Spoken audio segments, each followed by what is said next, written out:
আসসালামু আলাইকুম। আজকে আম একটা নাটকের ঘটনা শেয়ার করব। অল্প একটু ঘটনা আরকি।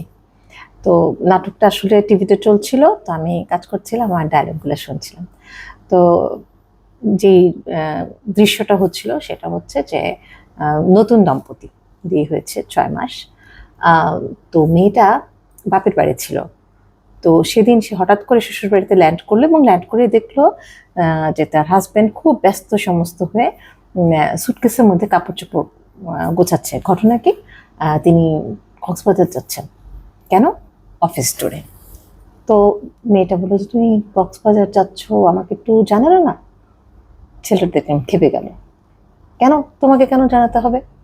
মেয়েটা বলল, "বারে তুমি একটা দূরে যাচ্ছ, কক্সবাজার যাচ্ছ, তুমি আমাকে জানাবা না?" তো ছেলেটা বলল যে, "সব কথা তোমাকে জানায় যেতে হবে নাকি? এটা তো আমার অফিসের ট্যুর। আগেও আমি গিয়েছি। আমাকে এরকম হুটহাট অফিস ট্যুরে আ যেতে হয়। আর সব কথা কি তোমাকে জানায় যেতে হবে নাকি?" তো মেয়েটা একটু আহত হলো। মেয়েটা বলল যে, "না, আ আমাকে একটু জানাতে পারতা। কারণ তুমি কোথাও যাচ্ছ না যাচ্ছ সেটা তো আমি অধিকার রাখি জানার।" সেই অধিকারের কথায় আবার দেখলাম ছেলেটা আরো ক্ষেপে গেল যে, "হ্যাঁ, এখন থেকে কি সব কথা তোমাকে জানায় পড়তে হবে নাকি? আমার উঠতে বসতে সবকিছু তোমাকে আ জানাতে হবে নাকি?" তো এইসব কথাবার্তা আরকি। তো এর মধ্যেই অনেক কথাবার্তা হলো এবং শেষ পর্যন্ত যেটা কনক্লুশন হলো সেটা হচ্ছে যে ছেলেটা বলল যে, "হ্যাঁ, আমি এত আম তোমাকে সব কথা বলে কয়ে আমি চলতে পারব না।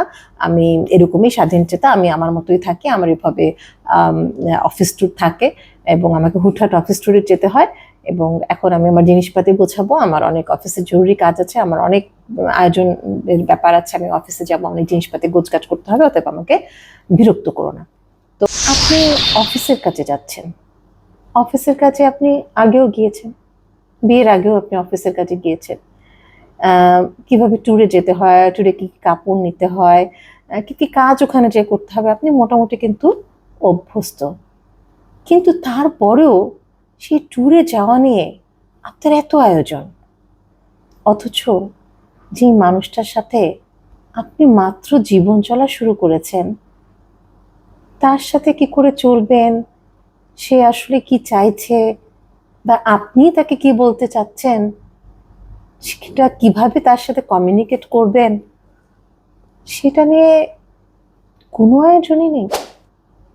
তা এই যে ৬ মাস আগে আপনি বিয়ে করেছেন, অতগুলো লোক খাইয়েছেন, তো আয়োজন করে একটা বিয়ে করলেন, একটা নতুন মানুষকে নিয়ে জীবনের যাত্রা শুরু করলেন যে দুজনে মিলে একটা স্বপ্নের সংসার করবেন, সেখানে ফুটফুটে বাচ্চারা আসবে। সেই মানুষটার সাথে কিভাবে চলবেন সেটা নিয়ে একটুকুও ভাবেননি? একটু আয়োজনও নেই। এই যে আয়োজনের ব্যাপারটা, যেটা আপনি বিয়ের অনুষ্ঠানের জন্য করেছেন, যেটা কিনা আপনি অফিস ট্যুরে যাওয়ার জন্য করছেন। একজন আরেকজনকে জানার জন্য সেই আয়োজনটুকু কোথায়? এখানে একটা ছেলের দায়বদ্ধতা থাকে যে মেয়েটির ভরণ-পোষণের দায়িত্ব তার। আবার একটি মেয়েরও কিন্তু দায়বদ্ধতা থাকে যে আ ছেলেটির ভালো এবং খারাপ সময় তার পাশে থেকে সাপোর্ট করা। এটা আসলে ২ পক্ষ থেকেই থাকে। আপনার সাথে যদি বিয়ে না হতো, তাহলে এই মেয়েটি কিন্তু কোথাও না কোথাও থাকতো। কোথাও না কোথাও তার জন্য দুমুঠো চাল থাকতো। সে বছরে আপনার সাথে বিয়ে হওয়ার পরে হয়তো ১০ টা কাপড় পরছে। বিয়ে না হলে ২ টো কাপড় কি পরতো না? পরতো তো। আবার আপনি যদি মেয়েটিকে বিয়ে না করতেন, তাহলে কি আপনি ঘরে বসে থাকতেন? আপনিও তো চাকরি করতেন। চাকরি করতেন না? অবশ্যই করতেন। একটা মেয়ে বা একটা ছেলেই ছোট ঘরে কিন্তু থাকতে পারে। অল্প খেয়েও দিন যাপন করতে পারে। একটু কাপড় পরেও কিন্তু আম দিন চলে যায়। হ্যাঁ? তো দারিদ্রতা যেটা সেটা চোখে দেখা যায়। হ্যাঁ? কিন্তু ভালোবাসার অভাব, বোঝাপড়ার সমস্যা এবং কথা দিয়ে মানসিকভাবে আঘাত করা, কষ্ট দেওয়া, এটা কিন্তু চোখে দেখা যায় না। এবং চোখে দেখা যায় না বলেই এটা যে আস্তে, আস্তে কত বড় ক্ষত তৈরি করে, সেটা কিন্তু আমরা আসলে কেউ বুঝতে পারি না।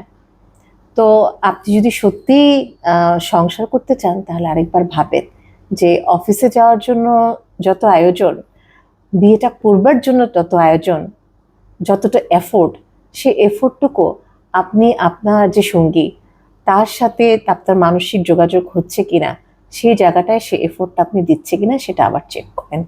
আর যদি ব্যাপারটা এমনই হয় যে আপনি যা কিছু করছেন সেটা হচ্ছে যে নিজের জীবনটাকে উপভোগ করার জন্য, সেক্ষেত্রে আমি একটা ছোট্ট পরামর্শ দিই। সেটা হচ্ছে, সেই ক্ষেত্রে আপনি একাই থাকেন। আপনার জীবনটা উপভোগ করার জন্য আরেকজনকে টেনে নিয়ে এসে, আপনার জীবনে টেনে নিয়ে এসে তাকে প্যারা দেওয়ার আসলে কোনো দরকার নাই। একটা মেয়েকে আপনি আপনার জীবনে নিয়ে আসছেন, তখন কিন্তু সচেতন হতেই হবে ভাই, তা না হলে পরে যেয়ে পস্তাতে হবে। তো ভালো থাকবেন সবাই। আসসালামু আলাইকুম।